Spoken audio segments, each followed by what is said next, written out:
එක ෂෙයා එකක් කට්ටිය ගන්න එක වැඩි වෙනකොට හැමෝම ඒ ෂෙයා එක ගන්න පටන් ගන්නවා. ඕක තියෙනවා ෆොරින් කරන්සි වෙලත්. ඕක තියෙනවා බිට්කොයින් වගේ ක්‍රිප්ටෝ කරන්සි වෙලත්. ඒ කියන්නේ කට්ටිය කොයින් එකක් ගන්න ප්‍රමාණය වැඩි වෙන්න ඒක ගන්න එකතු වෙන ප්‍රමාණය වැඩි. අර පම්ප් ඇන්ඩ් ඩම්ප් කියන එක වෙන්නේ. ඒ කියන්නේ එක කෙනෙක් ඇත්තටම කරලා තියෙන්නේ ඕන කමින් විශාල ප්‍රමාණයක් අරගෙන අනිත් අයට පෙන්වන්න මේ මිනිස්සු ගොඩක් මේක ගන්නවා කියලා. නමුත් ඔහු අවසානයේදී කරන්නේ අරගෙන එක තැනකදී ඔහු ටක් ගාලා ඔහුගේ ටික ඔක්කොම අතාරිනවා.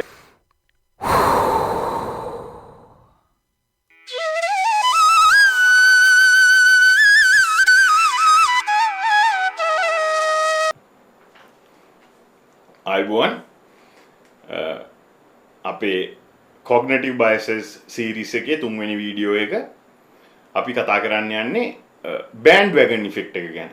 මොකද්ද bandwagon effect එක කියන්නේ? bandwagon effect එක කියන්නේ බහුතරය එහෙම නැත්නම් අපි හිතනවා බහුතරය ඉන්න මතය මේකයි කියලා හිතාගෙන අපිත් ඒක නිසා ඒ මතයටම යනවා.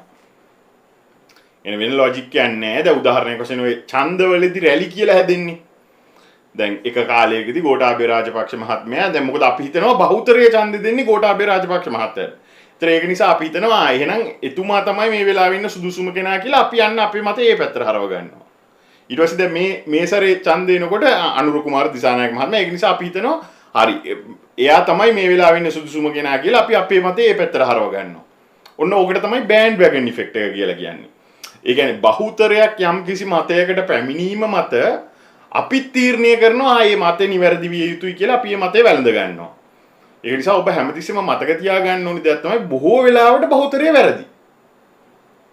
බොහෝ වෙලාවට මේ bandwagon effect එකට අදාළ තව එකක් තමයි අපිට දැක ගන්න පුළුවන් share market එකේදී.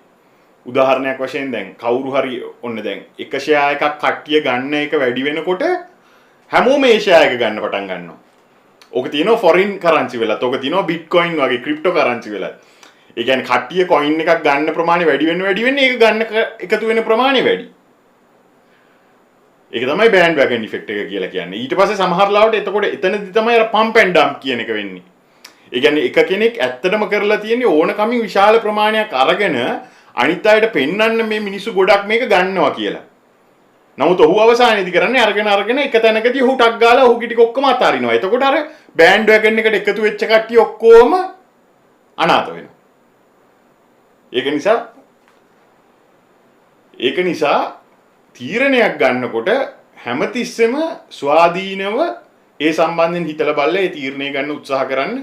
එතකොට අපිට මේ cognitive biases වලින් තව දුරටත් ගැලවෙන්න පුළුවන්. ඊළඟට fourth cognitive bias එකත් එක්ක මම සම්බන්ධ වෙනවා. බලාපොරොත්තු වෙන්න. ස්තුතියි.